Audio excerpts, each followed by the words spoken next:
안녕하세요. 사연에 빠지다의 DJ 민영입니다.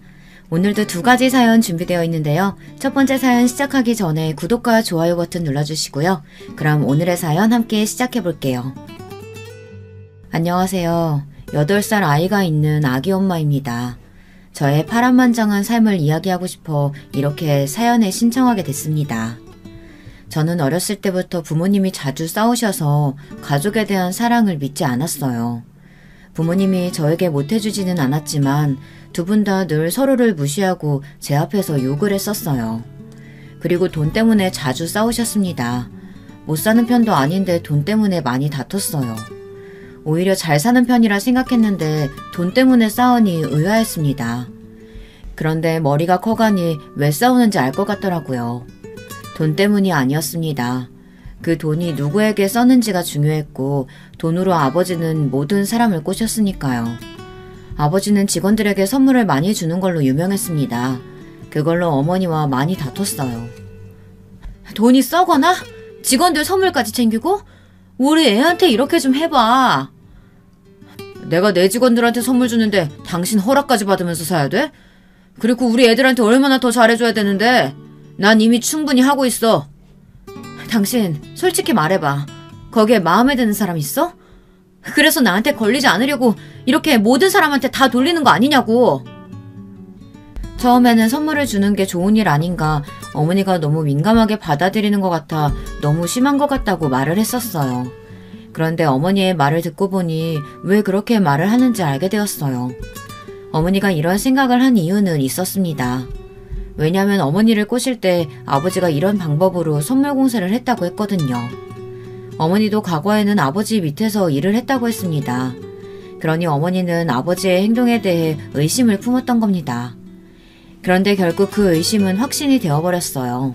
하루는 아버지가 한 여자 직원과 저희 집에 온 게 아니겠어요? 저는 그날 개교기념일이라 학교에 가지 않아 집에 있었습니다. 그걸 몰랐던 아버지는 여자와 함께 저희 집에 왔고 놀란 아버지는 회의 때문에 잠시 집에 왔다며 말을 했어요. 아버지는 엄청 놀라셨지만 그 여자는 놀란 기색이라고는 없었어요. 저는 그 여자를 쳐다봤어요. 안녕? 네 얘기 많이 들었어. 반가워. 오히려 저에게 인사를 하는 겁니다. 뻔뻔하지 않나요? 너 너무 귀엽다. 내 딸이면 좋겠는데. 너는 또 왜 애 앞에서 무슨 소리야? 왜요? 엄마 쫓아내고 아줌마가 제 엄마 하려고요? 그래요. 저는 한 성격 했습니다. 어릴 때부터 화끈했어요. 어머 얘 봐? 너 그런 말 어디서 배웠니? 그리고 아줌마가 아니라 언니. 아줌마처럼 생겼으면서 왜 언니라고 불러요? 그리고 그냥 저는 제 생각을 말한 것뿐이에요. 지금 생각해봐도 저는 참 당돌했습니다. 왜 그랬나 모르겠어요. 물론 지금도 그렇지만요. 그렇게 전 친정아버지의 애인을 처음 만났습니다. 제가 이렇게 담담한 이유는 있었어요. 왜냐하면 저희 친정어머니도 남자친구가 있었거든요. 심지어 어머니는 제게 이런 말을 했어요. 아버지와 사랑해서 만난 건 아니라고 말했죠. 그럼 엄마는 왜 아빠랑 결혼한 거야?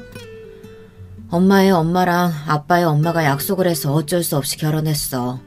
근데 엄마 남자친구 있는 건 아빠한테 비밀이다? 저희 어머니도 정말 최악의 엄마 아닌가요? 어린 딸에게 그런 말을 할 수가 있을까요? 그리고 어머니도 바람을 피우며 아버지의 바람은 용납 못한다니 어머니가 이기적인 사람이라고 생각했습니다. 하지만 또 저는 말을 잘 들었어요. 아버지의 외도 사실을 알고 나서도 저는 어머니에게 말하지 않았습니다. 왜냐면 어머니도 비밀이라고 했으니 아버지도 당연히 비밀이라고 생각했어요. 그런데 어느 순간부터 자연스럽게 어머니와 어머니 남자친구, 아버지와 아버지 여자친구가 저를 보러 오기 시작했어요. 저는 마치 부모님이 두 명이 된 것 같았어요. 어릴 때부터 그래서 저는 문제가 많이 있었습니다. 한 번은 가족 그림을 그리는 미술 수업 시간에 저는 4명의 사람과 저를 그렸는데요. 어머니 옆에 남자친구가 있었고 아버지 옆에는 여자친구가 있었고 그 4명 가운데 제가 있었어요. 그 그림을 보고 선생님은 제게 언니 오빠들이 다 크다고 말을 했는데 저는 거기서 부모님의 애인들이라고 말을 했습니다. 그때 선생님의 표정이 제대로 기억은 안 나지만 좋지 못했던 건 확실했어요. 그 그 후로 선생님은 어머니와 통화를 해봐야 할 것 같다며 잠시 남아있으라고 했어요. 어머니가 뭐라고 했는지는 모르겠지만 걱정스러운 표정으로 앞으로는 엄마 아빠만 그리면 될 거라고 말해줬습니다. 그리고 하루는 이 일 때문에 친구들과 다퉜습니다. 저는 그냥 아무 생각 없이 아빠 여자친구 이야기를 했는데 아이들이 놀라며 놀리기 시작하더라고요. 저는 화가 나서 그 친구를 때렸고 결국 부모님을 모셔올 수밖에 없었습니다. 그 일로 저희 부모님이 서로 바람을 피운다는 사실을 알게 됐어요. 그렇게 저희 부모님은 이혼을 했냐고요? 아니요. 오히려 반대였습니다. 보면 계속 싸우기는 했지만 이혼은 하지 않았어요. 참 이상한 집안이지 않나요? 저는 그런 집안에서 자랐어요. 지금이야 이혼을 하고 그때 서로의 연인과 잘 살고 있어요. 보면 아버지와 어머니는 정말 인연이 아니었구나 생각이 듭니다. 가끔은 제가 태어나서 이혼을 못했나 생각을 해서 물어보면 부모님은 아무 말도 하시지 않았어요. 정말 바보 같죠? 저를 위해서 이혼은 안 하고 바람을 피우다니. 그러니 저는 사랑을 믿지 않았어요. 하지만 사람 마음이라는 게 참 쉽게 변하더라고요. 믿지 않으면서도 저도 모르게 한 사람이 제 마음에 들어오게 됐습니다. 학교에서 만난 후배인데 저를 좋아하게 됐어요. 제가 이것저것 도전도 하고 여행 다니느라 2년 정도 휴학을 해서 아래 동생들과 학교를 다녔는데요. 그때 만난 동생을 마음에 들어 제가 고백을 하게 됐습니다. 다행히 그 친구도 좋아한다고 해서 저희는 사귀게 됐고요. 저희는 잘 사귀게 됐고 그러다 그 친구가 군대를 가게 되어 헤어지게 됐습니다. 그렇게 저는 앞으로 연애는 없을 거라고 생각했는데 후배 친구가 저를 좋아한다고 고백을 하더라고요.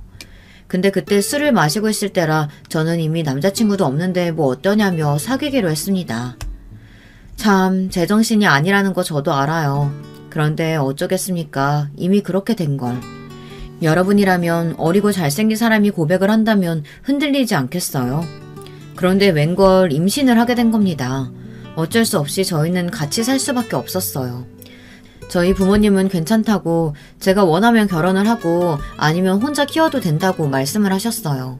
오히려 손주가 생겼다며 좋아했습니다. 반대로 시부모님이 엄청 뭐라고 하셨어요. 저는 아이가 태어나면 정상적인 부모는 있어야 한다고 생각해서 결혼을 결심했고 시부모님께 허락을 받으러 갔습니다. 시부모님은 처음에 듣고 충격을 받으셨어요. 남편에게는 너 같은 자식 낳은 적 없다고 소리를 치고 저를 보고 잠깐 생각할 시간이 필요하다며 나가달라고 했습니다. 시부모님을 이해 못하는 건 아니지만 어쩔 수 없는 상황에서 결혼을 하는 게 제일 좋다고 생각한 저로서는 답답했습니다. 철이 없었어요. 나가라는 시어머니의 말에 못 나간다고 결혼을 허락받을 때까지는 한 발자국도 못 나간다고 했어요. 시부모님은 뭐 저런 애가 있나 하며 저를 쳐다보더라고요. 그래서 남편도 저와 같이 빌었습니다. 결국 시부모님은 허락을 하셨고 저희는 결혼식을 올리지 않고 서로 가족끼리 소소하게 식사하고 혼인신고만 했어요. 그리고 저는 엄마가 된다는 생각에 정신을 차리기 시작했습니다. 아이를 위해서 요리도 배우고 청소하는 법도 배우고 생활에 필요한 것들도 다 공부하면서 열심히 공부했어요. 제가 한번 꽂히면 열중하는 편이라 열심히 엄마가 될 준비를 했습니다. 저는 부모님의 사랑을 제대로 본 적이 없으니 저라도 저희 아이에게 부모님의 사랑을 잘 보여주자 싶어서 남편에게도 잘했습니다. 아침마다 갓 지은 밥을 해주고 매번 반찬은 다르게 했어요. 오히려 남편이 부담스럽다고 조금만 줄여도 될 것 같다고 얘기를 할 정도였어요. 그리고 출산을 하게 됐습니다. 그런데 문제는 남편이 군대를 가야 한다는 거였어요.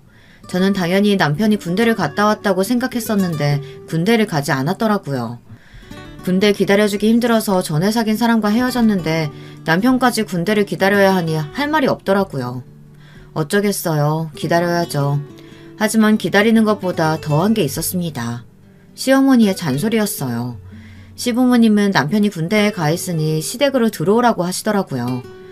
저는 시댁살이는 죽어도 하기 싫어서 부모님이 지원을 해주신다고 말씀드렸더니 그러는 거 아니라고 시댁에 들어오라고 하시는 게 아니겠어요. 어디 아기 엄마가 혼자 찢느니 무슨 일을 벌릴 줄 알고.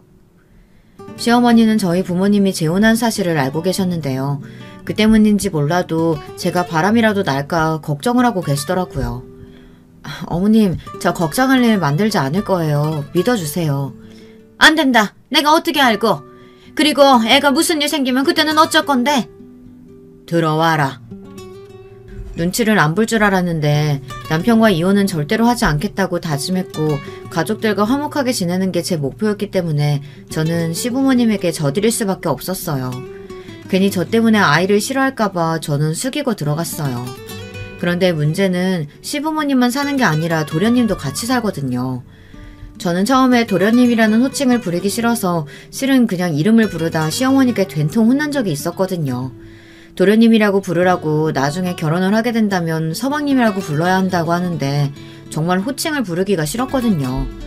왜냐면 도련님 성격이 장난이 아니기 때문입니다. 처음 도련님이 저를 보고 휘파람을 부르며 몸매 좋다고 칭찬을 하는 겁니다. 정말 예의라고는 찾아볼 수 없었어요. 그리고는 남편이 어디가 좋냐고 물어보는데 자꾸 남편 욕을 하는 게 아니겠어요? 그리고 저보다 나이가 어린데도 불구하고 계속 반말을 하길래 제가 한 소리 했습니다. 저기 처음 보는 자리인데 반말하시는 건 좀 예의에 어긋나지 않나요? 아이, 우리 형수님 생각보다 성격 있으시네. 왜? 내가 반말하면 형수도 반말하면 되잖아. 형수도 반말하면 되지, 안 그래? 제 표정은 점점 굳어갔습니다. 저는 이복 동생들과도 말을 놓은 적이 없는데 처음 보는 남편 동생과 말을 놓는다는 건 상상하기도 힘든 일이었어요. 저는 너무 화가 나서 말을 놓을까 고민했었는데 그러면 똑같은 사람이 될 것 같아서 정신 차리고 좋게 타일렀습니다. 농담도 잘하시네요. 저는 반말 안 해요. 그러니 같이 존댓말 하죠. 좋게 좋게. 왜? 엄마한테 뭐라고 하게? 해보시던가요? 남편은 윗사람한테 깍듯하던데 어디서 저런 동생이 나왔나 싶었습니다. 그리고 또 다음 시댁 식구들과 저녁을 먹는 자리에서도 반말을 하더라고요. 형수, 나 물 좀. 여기요. 형수, 좀 잘 좀 참아요. 에이, 눈에다 보인다. 가끔씩 존댓말을 하는데 비꼴 때만 하더라고요. 참을 수 없어서 시부모님께 뭐라고 했습니다. 어머님, 태진씨가 계속 저한테 반말하라고 하는데 그래도 될까요? 태진씨가 자기도 반말할 테니 저보고 반말하라고 하던데 괜찮나요? 그때 시어머니가 제 팔을 툭 치며 말을 했습니다. 태진씨가 뭐니? 도련님이라고 해야지. 나중에 결혼하면 서방님이라고 부르면 되는 거고. 너는 도련님한테 반말은 무슨. 태진이 너도 형수한테 반말 쓰지 마. 알겠어? 거기서 저는 도련님이라고 안 했다고 혼이 났습니다.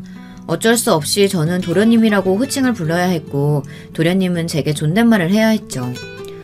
아, 엄마는 진짜 가족이 됐는데 반말 정도는 할 수 있지. 나 참.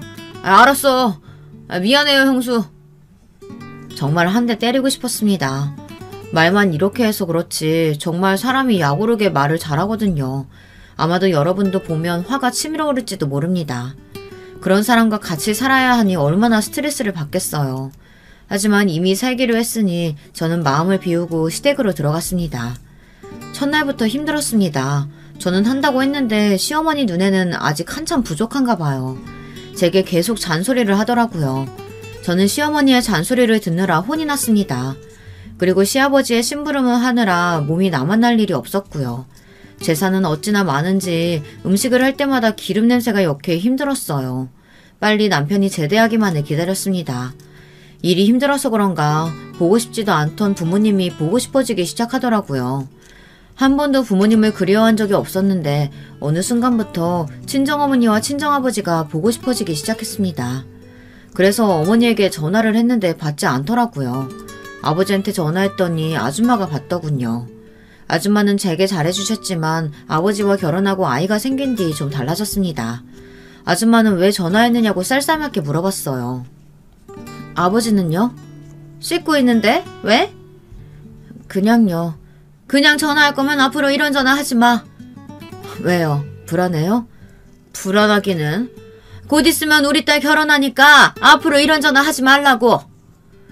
동생이 결혼하는 거랑 제가 전화하는 거랑 무슨 상관이 있는데요. 혹시 제가 이러면 아버지가 재산을 저한테 줄까봐 걱정하시는 건 아니죠? 언제는 저보고 딸이었으면 좋겠다더니 자기 딸 생기니까 바로 저를 버리는 거 보면 딱 답이 나오죠. 너는 어릴 때부터 그랬어. 어른한테 따박따박 말대답이나 하고 싹 수 없는 거. 아버지께 잘 말씀드릴게요. 저한테 한 말 그대로. 그제야 아줌마는 꼬리를 내리고 제게 사과를 했어요. 결국 친정아버지와도 전화를 하지 못했습니다. 근데 조금 섭섭하기 시작하더라고요. 이복 동생이 결혼을 하면 친정 아버지 손을 잡고 가는 거잖아요. 뭐 생각해보면 이복 동생은 저희 부모님이 이혼하기 전까지 아버지가 없는 채로 살았으니 비슷한 처지라는 생각이 들기는 했지만 괜히 마음이 좋지 않았습니다. 그리고 바로 어머니께 전화가 왔어요. 무슨 일이야? 힘들어? 어머니의 그 말 한마디에 저는 울음이 나올 것 같았습니다. 아니, 그냥 엄마 목소리 듣고 싶어서. 많이 힘들면 나와. 그냥 이혼하고 살아. 엄마 그 정도 능력 된다. 알지? 알지. 그래도 내 아이만큼은 완전한 가족이 있었으면 좋겠어서. 아저씨는? 응, 잘 있지. 너 걱정 많이 하더라. 안부 전해주고. 아, 나 아까 아빠한테 전화했는데 아줌마가 나한테 전화 그만하라고 하는 거 있지? 그 여자는 아직도 그런다니? 아유, 내가 나중에 한 소리 해야겠다. 딸, 미안해. 사랑하고. 알지? 어머니와 전화를 했다고 그래도 좀 힘이 나더라고요. 그 안정감은 얼마 있다 사라졌습니다. 남편이 휴가로 집에 오는 날이었어요. 제사 준비하는 것보다 더 힘들었습니다. 그때 시어머니는 제게 막말을 했어요. 요리를 발로 하냐며 막 뭐라고 하고 자기 아들이 먹을 거니 잘 좀 하라고 잔소리를 어찌나 하던지 오죽했으면 밥맛이 없어질 정도였다니까요. 시어머니의 말소리만 들어도 스트레스를 받았습니다. 또 시어머니의 목청은 또 얼마나 큰지 잔소리를 할 때마다 귀가 찢어지는 줄 알았어요. 그래도 남편을 보면 힘이 날 것 같다는 생각에 열심히 음식을 준비했습니다. 그런데 좀 이상했어요. 남편을 봐도 행복하지 않았습니다. 그 순간 느꼈어요. 저는 남편을 사랑하는 게 아니라는 걸요. 그럼 저는 어떻게 해야 할까요? 참 막막했습니다. 여러분 같으면 더는 남편을 사랑하지 않는다고 생각하면 어떻게 할 건가요? 저는 이혼은 아니라고 생각했어요. 아이는 저처럼은 안 됐으면 좋겠다고 생각했거든요. 그렇게 저는 매일을 고민을 안고 갔습니다. 시간이 흘러 저는 출산을 하게 됐어요. 제 아이를 보니 정말 사랑스럽더라고요. 엄마가 되니 제 삶은 달라졌습니다. 모든 게 아이 위주였어요. 그러면서 남편을 보면서 이혼을 해야 하나 고민이 많이 됐지만 아이를 보면 그 생각을 잊었습니다. 그러다 보니 부모님이 참 이해가 안 가더라고요. 이렇게 사랑스러운데 서로 좋아하지 않는다고 바람을 피우고 이혼까지 하니 엄마가 되어보니 더 이해하기 힘들더라고요. 그래도 어쩌겠어요. 저는 저대로 이미 겪었지만 제 아이는 그렇게 살게는 두지 않도록 잘 살아야겠다고 다짐을 했습니다. 남편은 제대를 하게 됐고 도련님은 그 사이 결혼을 했습니다. 그런데 참 동서가 성격이 아주 못 같더라고요. 정말 도련님과 아주 천생연분이었습니다. 어머, 언니 너무 예쁘게 생겼다. 자기야, 언니가 아니라 형님. 우리 엄마 호칭에 되게 민감해. 엥? 나 형님이라고 부르기 싫은데. 난 언니가 더 좋은데. 언니라고 부르면 안 돼요? 어이가 없었습니다. 아니 그런 건 상관이 없는데 또 한 소리 나올까봐 잘라냈습니다. 네, 그건 어머님이 안 좋아하실 거예요. 자기야, 이혼이 완전 무섭다. 아, 언니가 아니라 형님이라니까. 아, 형수님 죄송해요. 저희 자기가 좀 해맑아서 그래요. 이해하죠? 저는 참 죽이 잘 맞는 사람끼리 만났다고 생각했습니다. 시어머니는 그런 동서를 싫어할 줄 알았는데 좋아하더라고요. 그 이유는 동서네가 잘 사는 것 같아서 좋아하는 것 같았어요. 동서는 이 동네 저 동네 자기가 잘 산다고 떠들어댔습니다. 그 꼴이 어찌나 웃기던지 저도 잘 산다면 잘 사는 편에 속했지만 아무에게도 말을 하지 않았거든요. 괜히 제 배경만 보고 달려드는 사람들이 너무 싫어서 말을 안 하는데 동서는 오히려 그걸 자랑스럽게 말하고 다니는 걸 보니 저와 정말 정반대인 사람이구나 생각했습니다. 그렇게 도련님은 결혼을 마치고 저는 또 호칭 때문에 혼나게 됐어요. 어머님, 도련님이 어머니 찾으시던데요. 너는 이제 결혼도 했는데 서방님이라고 해야지. 아, 네, 서방님이 찾으세요. 호칭이라는 게 정말 적응이 안 되더라고요. 도련님이라는 호칭도 적응하느라 힘들었는데 서방님이라니 조금 이상했습니다. 결국엔 호칭을 생략하고 부르기 시작하더라고요. 그래도 도련님을 보는 날이 줄어들어 행복했습니다. 하지만 복병은 다른 곳에서 나타나기 시작했어요. 그 복병은 동서였습니다. 제삿날 동서는 좀 늦게 왔더라고요. 동서는 일을 하지 않아서 일찍 올 법도 한데 늦게 와서 느긋하게 차를 마시고 있더라고요. 동서, 이것 좀 도와줘. 형님, 저 이런 거 못해요. 그래, 그럼 내가 알려줄게. 저 요리 잘 못하는데 그냥 보고 있을게요. 그럼 눈으로 배우고 할 수 있잖아요. 동서, 같이 해야지. 그게 무슨 소리야. 야야, 왜 그러니? 우리 둘이 하면 되지. 우리 세아가 힘들게. 어처구니가 없었습니다. 저한테는 그렇게 잔소리를 하더니 동서한테는 그렇게 친절하게 대하는 꼴이 너무 보기 싫었습니다. 그걸 그리고 자랑스럽게 여기는 동서도 너무 얄미웠어요. 어머님, 저희 엄마가 이런 거 챙겨주셨어요. 이번에 여행 갈 때 입으라고 스카프랑 아우터 같이 입을 거 좀 챙겨주셨고, 혹시 가방은 있으세요? 아니면 저랑 나중에 쇼핑 가실래요? 같이 가요. 제가 사드릴게요. 동서는 돈으로 시어머니를 휘둘렀습니다. 시어머니도 그렇고 시아버지도 돈으로 휘둘렀어요. 아버님, 낚시 좋아하시죠? 여기 낚싯대 짜잔! 시아버지와 시어머니는 동서가 예쁘다고 우리 며느리 최고다, 사랑스럽다 등 극찬을 하셨어요. 그리고 또 다른 일이 있었습니다. 시어머니 생신때 일입니다. 저는 아침부터 미역국을 끓이고 잡채며 전이며 다 만들었어요. 그런데 시어머니가 어디 나가시는 게 아니겠어요? 어머님, 어디 가세요? 생신창 차려뒀는데. 너 못 들었니? 둘째 내가 이 근처 괜찮은 카페에 있다고 해서 나간다. 뭐 브런치? 뭐 그거 먹자는데. 그리고 저녁엔 근사한 레스토랑 잡아둬서 거기 가려고. 너는 미련스럽게 아침부터 뭔 생일상이니? 유난스럽게. 요즘 다 식당 예약하고 거기서 먹는데. 아휴, 너도 참. 저희는 한 번도 식당에서 생신 축하를 해드린 적이 없었거든요. 그런데 그렇게 말하니 할 말이 없었습니다. 힘들게 아침에 일어나서 다 준비했는데 브런치를 먹으러 시부모님은 나갔습니다. 철없는 남편은 아침부터 진수성찬이라며 좋아하더라고요. 그리고는 도련님 얘기를 꺼내는 겁니다.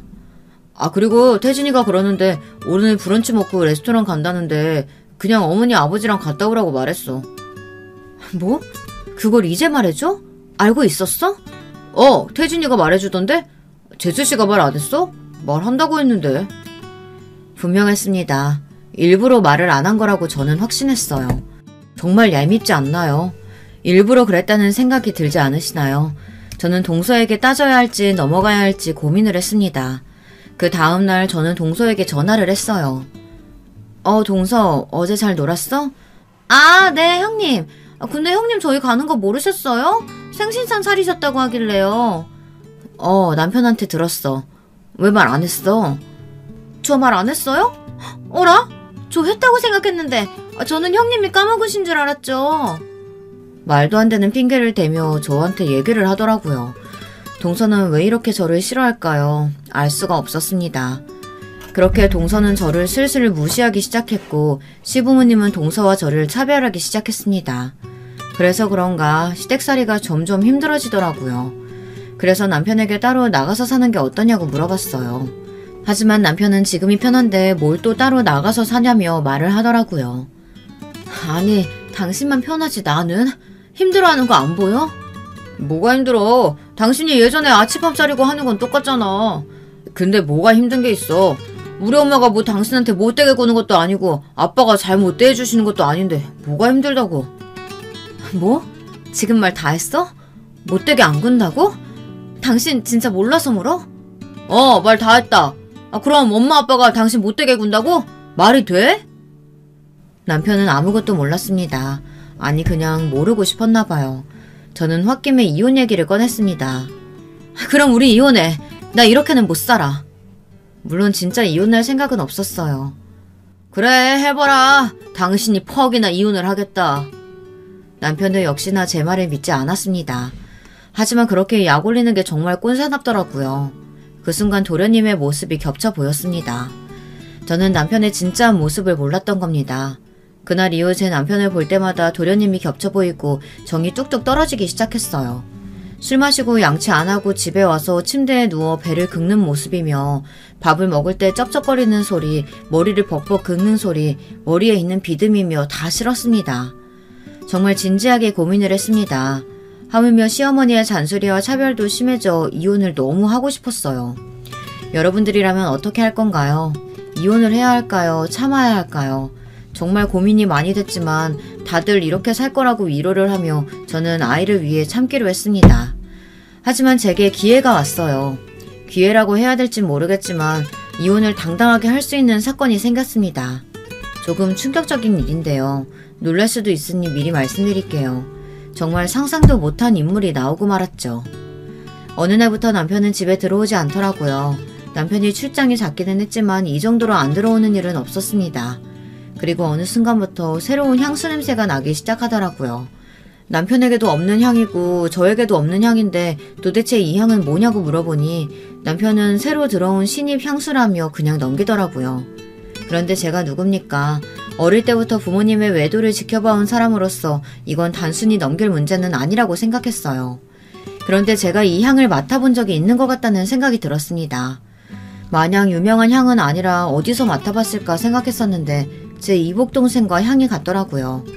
하지만 그 향을 이복동생만 쓰는 것도 아니고 우연이겠지 생각을 했어요. 그리고 이복동생은 곧 결혼을 한다고 했으니 절대 바람을 피울 리가 없고 이복동생 부모님도 바람으로 만났으니 바람이 너무 싫다고 얘기를 했었거든요. 그런데 어느 날 모르는 번호로 전화가 왔어요. 갑자기 제 이복동생을 아냐고 물어보는 겁니다. 그래서 제 동생이라고 했더니 당황하면서 언니가 있다는 말은 못 들어봤다고 하는 겁니다. 그래서 저는 이복 언니라고 말을 했고 그 순간 그 남자는 당황을 하더라고요. 그쪽 남편이랑 자기 약혼녀가 바람이 났다고 말하더라고요. 제 의심이 확신이 되는 순간 저는 심장이 철렁했습니다. 그 상대방 남자도 놀란 것 같았어요. 이복 언니의 남편과 바람이 났다는 게 놀랄만하지 않나요? 정말 충격적이지 않나요? 설마 했는데 제 동생과 바람이 난 거였어요. 예전에 몇 번 보기는 했지만 그렇게 자주 만나지는 않았거든요. 그런데 어떻게 만나게 된지는 모르겠지만 이복 동생과 남편이 바람이 났다니 믿기지 않았습니다. 저는 그 남자를 만나기로 했어요. 안녕하세요. 놀랐습니다. 상대가 이복 언니 남편이라니. 저도 놀랐어요. 아니 그것보다 어떻게 아신 거예요? 실은 약혼녀가 요즘 좀 이상하게 행동해서 미행을 했는데 그쪽 남편이랑 만나고 있는 걸 봤어요. 그래서 그 남자를 따라갔는데 카페로 갔고 마침 휴대폰을 두고 화장실에 가는 것 같더라고요. 그러면 안 되는데 급한 나머지 휴대폰에서 마누라라고 적힌 번호만 들고 나왔어요. 정말 드라마 같은 이야기 아닌가요? 안 그래도 요즘 향수 냄새가 많이 나길래 누구를 새로 만난다고 생각했는데 그 향이 제 이복동생 향이랑 똑같다고 생각했었거든요. 근데 설마 제정신이 있다면 만날 수 없을 거라고 생각했어요. 저희 둘은 어떤 말도 할 수 없었습니다. 이제 어떻게 할 생각이세요? 이혼해야죠. 이런 남편이랑 살 수 없으니 이혼밖에 더 있겠어요? 아 그리고 여기 사진이요. 혹시 발뺌할 수 있을 것 같아서 사진도 찍어뒀어요. 네, 감사합니다. 그렇게 전 이혼을 하기로 결심했습니다. 역시 저에게는 사람과 어울리지 않는다고 생각을 했어요. 내 주제에 무슨 사랑이겠냐 생각을 하고는 저는 그날 바로 남편에게 이혼 통보를 하고 시어머니와 시아버지께도 이혼을 할 거라고 말했습니다. 그러자 시어머니는 무슨 말도 안 되는 소리냐며 화를 내시더라고요. 무슨 말도 안 되는 소리? 이혼은 무슨 안 된다. 그냥 너 우리랑 사는 게 힘들어서 그러는 거 아니니? 내가 모를 줄 알아? 그래. 당신 저번에 이혼하자고 했는데 누가 그렇게 쉽게 이혼을 하게 해준대? 저는 그 사진을 보여드렸습니다. 시부모님은 뒷목을 잡고 쓰러지셨고 남편은 화를 내다 말이 없어졌어요. 그리고 시부모님께 이복 동생이라고 사실을 말하자 시어머니가 남편의 등짝을 마구 때리기 시작했습니다. 어휴, 이 한심한 놈아. 바람 피우긴 왜 피워 이놈아. 아휴, 너만 아니면 그냥 돈 받고 살 수 있었는데. 아휴 이놈아. 네? 그게 무슨 소리세요? 알고 보니 저희 어머니가 저를 잘 부탁한다고 매달 시어머니께 돈을 보냈다는 겁니다. 아이를 낳고부터 줬다고 했어요. 저는 그것도 모르고 시어머니께 쩔쩔매니 땡 잡았다 생각이 든 시댁 식구들과 남편은 저를 막 부려먹었고요. 이런 사람들을 가족이라고 생각한 제 자신이 한심했습니다. 그날 울면서 친정 어머니에게 전화를 했어요. 딸, 무슨 일 있어? 엄마 왜 말 안 했어? 돈 준 건 얘기했어야지. 나 그것도 모르고 열심히 살았잖아. 엄마, 근데 나 이혼할 거야. 저는 모든 사실을 다 말했고 화가 난 어머니는 시댁으로 찾아왔습니다. 아이고 사부인, 무슨 일이세요? 무슨 일? 무슨 일이긴요. 제가 준 돈 달라고요. 저는 딸 잘 부탁한다고 보냈지 그쪽이 제 딸 부려먹으라고 준 거 아닙니다. 그리고 이서방, 자네도 그러는 거 아니지? 뭐 바람? 내 딸만큼은 그러지 않았으면 좋겠다고 했는데 바람을 내 딸이 피운 것도 아니고 네가 피워? 사돈 진정하시고 저희랑 말을 합시다. 말할 것도 없어요. 당장 제가 준 돈 돌려주시고 그리고 우리 딸이랑 손자 제가 데려갑니다. 할 말 없으시죠? 아니 우리 집 장손인데 데려가기는 뭘 데려갑니까? 사부인 아무리 그래도 이건 너무한 거 아닙니까? 왜요? 그럼 위자료도 넉넉히 주시고 돈 2배로 갚으세요. 제가 말했죠? 저희 딸 울리는 날에는 돈 돌려받을 거라고. 그건 잊으셨나봐요? 그거 자신 없으시면 제 손자도 같이 데려가겠습니다. 그렇게 저는 남편과 이혼을 하게 됐습니다. 남편과 이혼을 하니 왜 이제야 했나 싶더라고요. 어찌나 평화스럽던지 아침에 아들과 함께 아침의 여유를 만끽하고 같이 여유롭게 아침을 먹고 즐기니 삶이 행복했습니다. 아이와 놀러가고 친정어머니와 아저씨와도 여행가며 시댁에 있을 때 느껴보지 못한 여유를 가졌어요. 그리고 오랜만에 친구를 만날 겸 친구가 좋아하는 호텔 식당에 가서 밥을 먹었습니다. 친구랑 오래간만에 만나 수다를 떨다 보니 시간 가는 줄 몰랐습니다. 친구도 갈 시간이 돼서 나가고 있는데 거기에 동서가 있지 뭡니까. 그 뒤로 만나기 싫은 사람 중 한 명이었는데 만나게 돼서 기분이 좋지 않았습니다. 왜냐면 이혼할 당시 동서가 제게 바람을 왜 피우는지 모르겠다며 여자도 문제가 있는 게 아닌가 이런 말을 했거든요. 그 말은 저도 잘못이 있으니 바람 핀 게 아닌가 하는 거잖아요. 안 그런가요? 말하는 게 참 재수가 없지 않아요. 그러면서 동서가 이런 말을 했습니다. 형님이 외모에 비해 성격이 매력이 없나 봐요. 아니면 이복 동생이 더 예뻤나? 그 말을 듣고 열이 받았지만 더는 안 볼 사이라 생각하고 넘겼습니다. 그런데 참 세상이 좁다라는 걸 느꼈어요. 호텔에서 마주칠 줄은 몰랐으니까요. 근데 웬걸 동서는 또 제 성격을 긁더라고요. 형님, 이 비싼 호텔에 무슨 일이세요? 수준 맞게 사세요. 이혼했다고 막 나가시는 거 아니에요? 뭐야? 얘 누구야? 말하는 싸가지하고는. 너 뭐니? 친구는 불같은 성격을 가지고 있어서 바로 동서에게 뭐라고 했습니다. 그런데 제 친구 말도 무시하고 그냥 가버리더라고요. 저는 순간 예전 일과 지금 일이 합쳐져서 쫓아가 뺨을 때렸습니다. 거기에 있던 사람들이 일체 다 저희를 봤어요. 하지만 저는 눈에 보이는 게 없었습니다. 동서는 어이가 없다는 듯이 저를 쳐다봤어요. 미쳤어? 나를 때려 이년아? 이 호텔 우리 친정아빠 거야. 뭐? 저는 그 말을 듣고 아무 말도 할 수가 없었습니다. 너무 어이가 없었거든요. 동서는 제게 욕을 하며 내가 누군지 모르냐고 소리를 고래고래 지렀습니다. 저는 욕을 듣고 있는 것보다 이 호텔이 동서의 친정아빠 거라는 사실이 더 놀라웠어요. 왜 그런 말을 했을까요? 이 호텔이 그쪽 아버지 거라고? 인연이 어디서 거짓말을 해? 왜? 못 믿겠어? 우리 집 돈 많아. 이것도 우리 집 거라고. 미친년아. 이 호텔 우리 집안 거야. 너 알고 말해. 그래요. 호텔 주인은 제 친구네 부모님 거였습니다. 도저히 이해가 되지 않았습니다. 금방 들통날 걸 왜 거짓말을 했는지 이해를 할 수가 없었어요. 동서는 당황하면서 말을 이어갔습니다. 무슨 소리야? 우리 친정아빠 거라니까. 너 무슨 자신감으로 그렇게 자랑스럽게 말하는지는 모르겠는데 너희 부모님 진짜 잘 사는 거 맞니? 너 그것도 거짓말 아니야? 아니야. 우리 집 잘 사는 집 맞거든? 호텔이 하도 많아서 내가 착각했다. 그렇게 동서는 빠져나가려고 했는데 제 친구가 동서 머리채를 잡고 어디론가 가더라고요. 그렇게 동서와 친구는 무슨 말을 하는지 모르겠지만 서로 실랑이를 벌이고 있었고 그때 갑자기 서로 머리채를 잡으며 싸우기 시작했어요. 그때 누군가가 제 친구를 불렀고 그제야 싸움은 멈췄습니다. 지혜야. 제 친구의 아버지였습니다. 아버님 안녕하세요. 그래. 회장님은 잘 지내고? 근데 지혜는 또 무슨 일인데 싸우고 있는 게냐? 쟤는 나이가 들면 들수록 애가 점점 억세져서 아휴. 그래, 이혼했다는 소식은 들었다. 그 나쁜 놈이 이 예쁜 공주를 두고 바람을 피웠다고? 친구 아버지는 어머니와 어렸을 때부터 친구였고 아저씨와도 사업으로 잘 만나는 사이라 저를 많이 아꼈습니다. 그리고 제 친구 성격이 불같다고 했죠.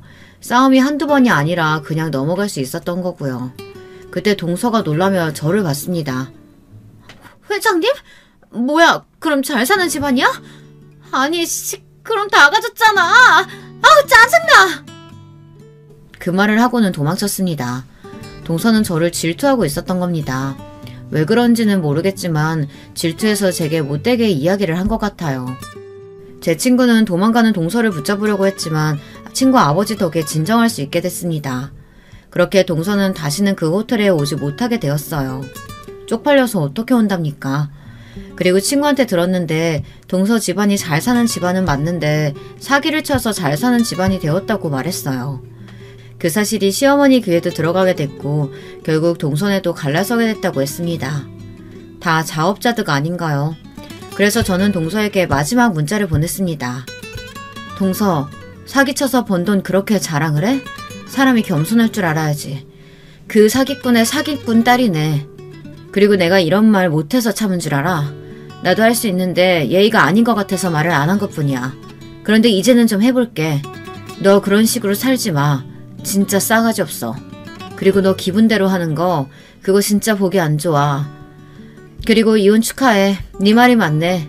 여자가 하기 나름이라더니 결국 네가 한 행동과 니네 식구가 한 행동 때문에 이혼했네. 넌 참 똑똑하구나. 그럼 이만 여기서 문자는 끝낼게. 정신 차리고 잘 살아. 그렇게 저는 동서에게 할 말을 다 하고 인연을 끊을 수 있었어요. 한 김에 저는 모든 사람에게 다 문자를 돌렸습니다. 안녕하세요, 아줌마. 그쪽 따님 덕에 파혼하셨다고 들었어요. 그 잘난 따님이 제 남편이랑 바람이 나서요. 아버지가 화가 나서 재산을 저에게만 주고 싶다고 하시던데요. 어쩌죠? 저는 이제 동생과 나눌 생각이 없네요. 이 말 전하고 싶어서 문자 드려요. 그럼 좋은 하루 보내세요. 그 다음은 남편에게 보냈습니다. 안녕 남편, 잘 지내? 나는 잘 지내고 있어. 실은 나 남자친구 생겼다. 네가 아는 사람이야. 누군지 궁금하지? 그리고 솔직히 말할게. 우리 아이 때문에 같이 살았는데 같이 사는 거 정말 힘들었어. 그거 알아? 너 진짜 더럽다. 좀 씻고 살아. 내 이복 동생이 왜 너 같은 놈을 만났는진 모르겠지만 만난준 덕분에 이혼하게 돼서 얼마나 다행인지. 너는 평생 여자도 못 만나고 살 거야. 그럼 이만. 그리고 제 이복 동생에게도 보냈습니다. 안녕 동생. 동생이 생겨서 참 기뻤는데 마지막은 결국 안 좋게 끝이 나네. 네가 왜 그랬는지는 모르겠지만 이제는 영영 너를 볼 일은 없겠지. 아꼈던 만큼 실망이 크네. 그리고 파혼했다며? 그거 알아? 네 전 약혼자 참 좋은 사람이더라. 나 그 사람이랑 잘 되고 있어.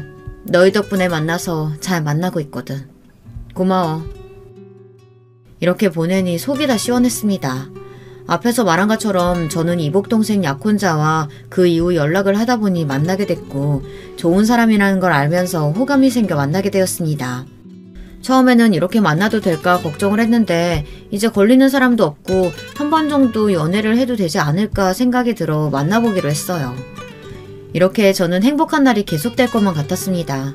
그런데 남편이 저희 집 앞에 찾아온 게 아니겠어요. 남편은 술을 마시고 찾아왔더라고요. 마누라, 미안해. 내가 잘못했어. 미쳤어? 빨리 가. 경찰에 신고하기 전에. 뭔가 무서웠습니다. 남편 눈이 좀 이상했거든요. 남편은 고래고래 소리를 치기 시작했습니다. 미안하다고 했잖아. 미안하다고, 잘못했다고. 내가 용서를 구하잖아. 그런데 왜 나를 안 봐주는 건데? 너 때문에 내 삶이 다 망했다고. 미안하다고. 남편은 점점 눈이 돌아가기 시작했어요. 너무 무서웠습니다. 남자가 눈이 돌 때 무슨 짓이든 할 것 같은 그 눈을 아시나요? 저는 순간 얼고 말았습니다. 아저씨가 오지 않았다면 저는 무슨 일을 당했을지 몰라요. 아저씨가 남편의 소리를 듣고 밑으로 내려와 남편을 보냈습니다. 저는 이 일을 남자친구에게 말했고 남자친구는 걱정이 되었는지 앞으로 밤늦게 다니면 데려다 주겠다고 했어요. 그 말 자체가 너무 다정했습니다. 하지만 무섭기는 마찬가지였어요. 또다시 나타나면 어쩌지 하는 무서움이 사라지지 않았습니다. 그리고 며칠 뒤 모르는 번호로 전화가 오더라고요. 당연히 저는 받지 않았습니다. 하지만 계속 전화가 와서 받을 수밖에 없었어요. 그 전화는 동서더라고요. 야, 네가 말했어? 네가 우리 집 사기꾼 집안이라고 말했어? 동서는 술에 취한 채로 제게 전화를 한 겁니다. 무슨 소린지 모르겠는데 나는 말한 적 없어. 네가 어디서 잘못 살아서 그랬겠지. 이년이 계속 거짓말이네. 너 그거 알아? 내가 아주버님한테 용서해달라고 하면 다 받아줄 거라고 말했다. 그래서 너한테 매일매일 찾아가 보라고 말했지. 너 이제 큰일 났다. 동서는 자기가 무슨 말을 하는지 알까요? 술에 취해 제게 말을 하더라고요. 그래, 하나만 물어보자. 너 왜 그렇게 나를 싫어하는데? 왜? 왜냐고? 이쁨 받았을 것 같아서. 사람이 곧잖아. 나는 그게 재수가 없었어. 그리고 네가 처음부터 그랬잖아. 언니라고 부르지 말라고. 내가 말하는데 거절하는 사람도 네가 처음이었어. 저는 고작 그런 이유로 저를 싫어한다는 게 어이가 없었습니다. 동서는 할 일이 없었나 봅니다. 그렇지 않고서야 저에게 이런 관심을 가질 리가 없잖아요. 안 그런가요? 동서는 동서대로 남편은 남편대로 제게 스트레스를 줬습니다. 그래도 동서는 전화를 안 받으면 끝이고 그 뒤에는 연락 오는 일이 없어서 잘 넘겼지만 남편이 문제였어요. 동서의 말대로 매일 찾아오더라고요. 여보, 잘못했어. 내가 다시는 안 그럴게. 이제 찾아오지 마. 한 번만 더 찾아오면 경찰에 신고할 거야. 그 자식 때문이야? 내 친구? 남편은 갑자기 친구 얘기를 하기 시작했어요. 저는 무슨 뚱딴지 같은 소리일까 했는데 남편이 예전에 사귀었던 사람과 다시 만난다고 착각을 하더라고요. 저는 그 사람이 아니라고 말을 했죠. 남편은 계속 누구냐고 집요하게 물어봐서 말을 해주게 됐고 그 순간 제 뺨을 때리더라고요. 저는 놀라서 남편을 쳐다봤어요. 그리고는 한 대 더 때리더라고요. 저는 순간 머리가 어지러워 쓰러지게 됐고 다행히 그 모습을 저희 어머니가 보게 됐어요. 그런데 남편은 이미 눈에 보이는 게 없어서 그런지 제게 어떻게 그럴 수 있냐며 소리를 쳤습니다. 결국 어머니는 경찰에 신고했습니다.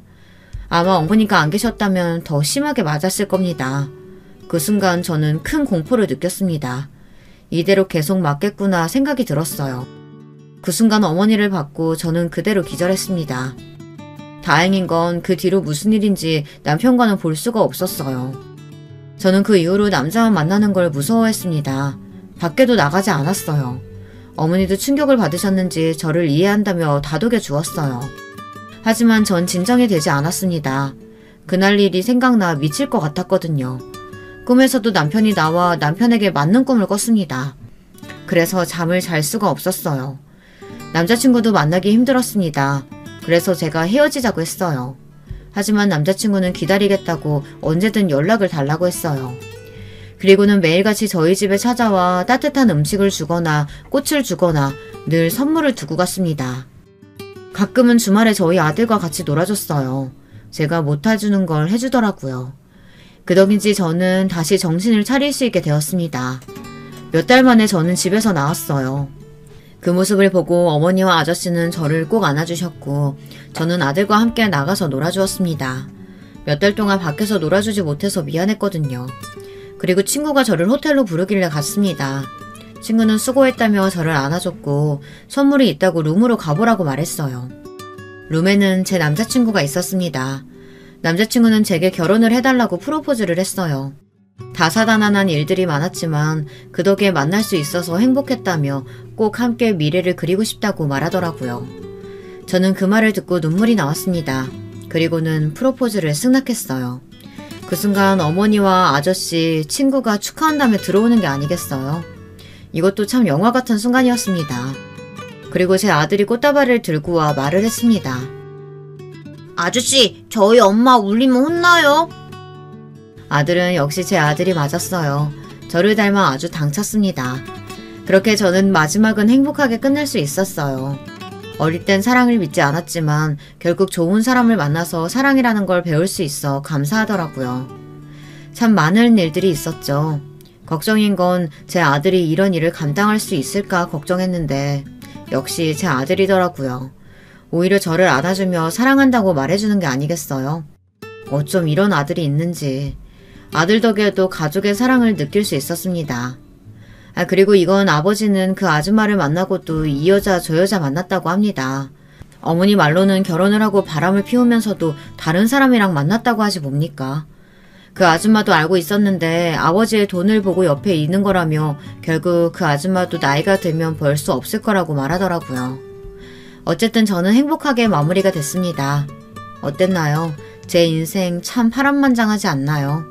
제 이야기 들어주셔서 감사합니다. 모든 가족들이 행복했으면 좋겠네요.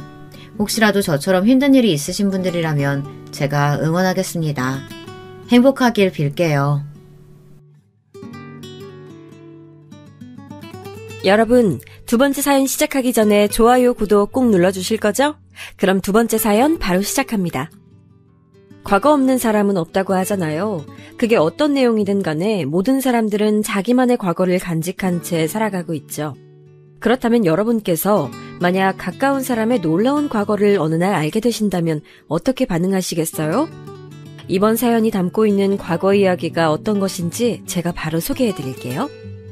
안녕하세요. 저는 서울의 끝자락에 거주하고 있는 중년 여성이에요.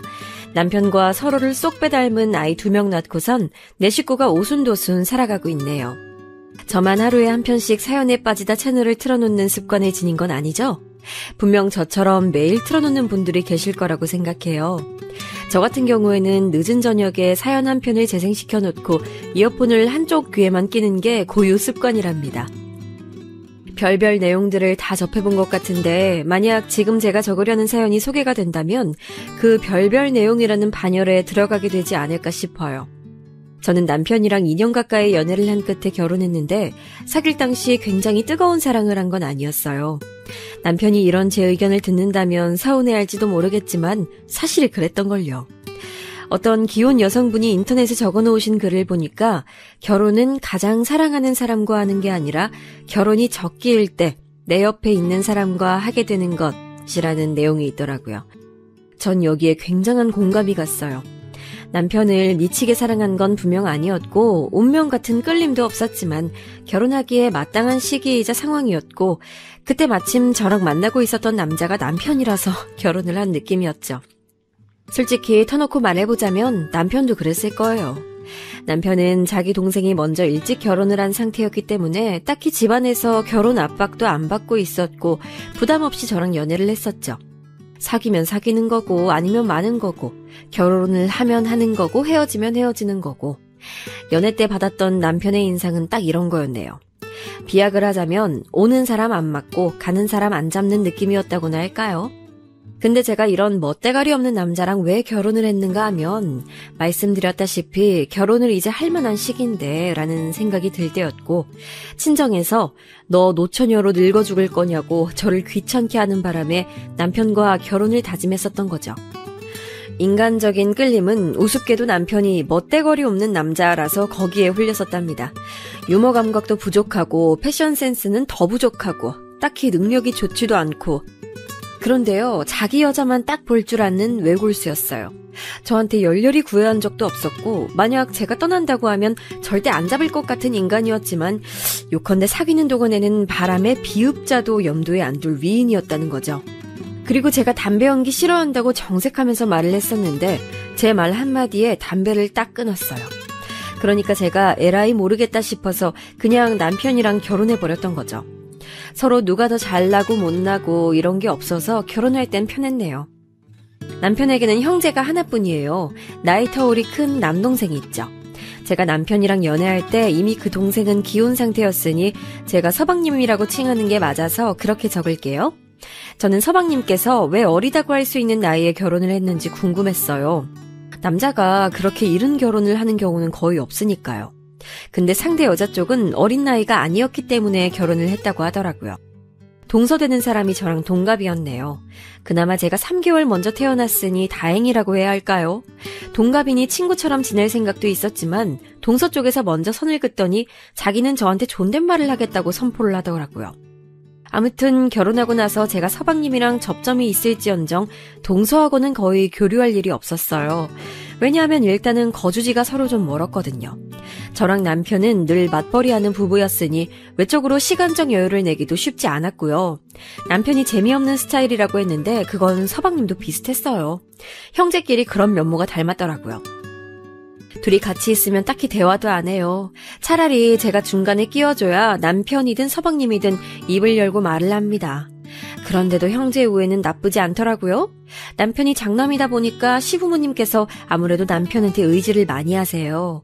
그래서 남편은 저랑 결혼하기 전부터 사회생활하면서 돈을 버는 족족 시부모님께 용돈 드리고 다 책임져 가면서 살아왔고요. 서방님은 이런 자기 형의 수고를 아시기 때문인지 저희 집에 종종 혼자 들러주셔서 과일 사놓고 가시고 애들 장난감 선물 보내주시고 그렇게 자잘한 걸 정말 잘 챙겨주셨네요.